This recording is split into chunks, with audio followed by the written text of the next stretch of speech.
Ever since Canon released the Canon R8, there's been a lot of excitement around this camera, including from myself, because you basically get the exact same features that you'll find in the Canon R6 Mark II, but in the actual Canon R8 itself. Photo features like the same sensor, you've got 4K 60 uncropped, and for like full price it's £1,000 cheaper. So that's why there's a lot of hype, and that's why I was really interested in it, because I wanted basically the R6 Mark II, and when I found out I can get all that features for £1,000 less, I got really excited and I was going to get it. However, I've actually had a little bit of time to reevaluate now, and thinking of it now, I'm actually going to give some reasons why I think you should buy the Canon R6 Mark II over the Canon R8, because especially if you're a videographer, you might want to actually listen to these points why you shouldn't get the R6 Mark II over the R8. Thinking about it now, I actually think these are big reasons why you should actually avoid the Canon R8. So we all know the main differences between the R6 Mark II and the R8 are the smaller battery, which means you get half the amount of battery time, and you have no IBIS as well, so no in-body image stabilization,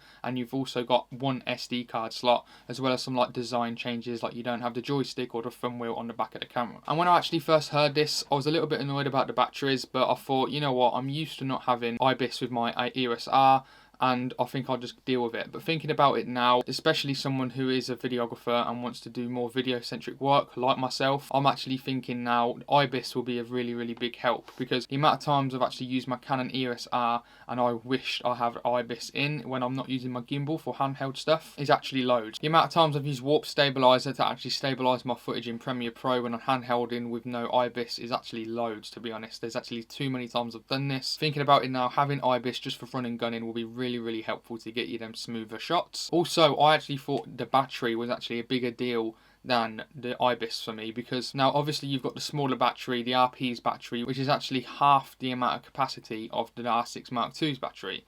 And thinking about it, for photo I don't think it's too bad, but it's for video, especially if you're shooting 4K 60, which is downsampled from 6K, I've heard that you will only get about an hour's worth of battery life. So the fact that you're only going to be able to get an hour when shooting at 4K 60, which a lot of people might actually be like using for B-roll for example, it'll actually mean you'll probably have to end up buying quite a few batteries for it, and they're not as expensive as the R6 Mark II's batteries, but it's still about £45 on the Canon store for the official ones. Let's just say you need at least 3 or 4 of them. That's like nearly £200 just for batteries, and then you're slowly creeping up the actual cost as well, and you've got to carry loads with you all the time, and it's just not very convenient at all. You don't want to be saving this money in the short term, but in the long run you're actually regretting constantly have to buying more batteries and changing batteries out all the time. Again, another change is the one SD card, and I didn't think this was a big enough deal because I have the EOS R and I've not actually really needed to have 2 cards apart from one time when I was filming a wedding.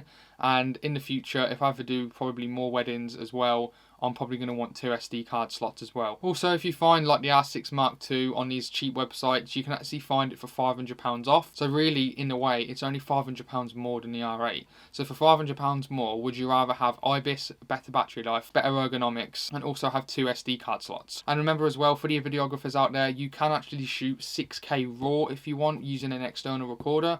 So for any reason in the future, if you do want to shoot RAW and you have an external recorder, then there you go, you have the option to do that as well. Even though in my last video, if you've seen that, I actually said I'm going to get the R8, but I think I've already changed my mind and I want the R6 Mark II, just because I'm thinking of the future. Will I regret getting the R8 just by saving a couple of extra £100 when I can actually spend the money and not regret my choice in a couple of years time? I'm not saying the Canon R8 is a bad camera at all. It is an amazing camera and probably perfect for like 80% of people out there. It's just for those videographers mainly who do want to do like professional work, for example, where they actually might need IBIS for handheld shooting and also longer battery life. I think them 2 factors are really important when it comes to like video especially. And then also, if you do have the backup on the second SD card slot as well, it's a backup at the end of the day. You don't want anything happening. If you have the one SD card slot and then your camera corrupts or your SD card corrupts, all of that is gone forever. But if you have that second backup, you're fine. So even though I made that video about why you should buy the Canon R8 over the Canon R6, I thought I'd make a follow-up video actually telling you why I think you should buy the Canon R6 Mark II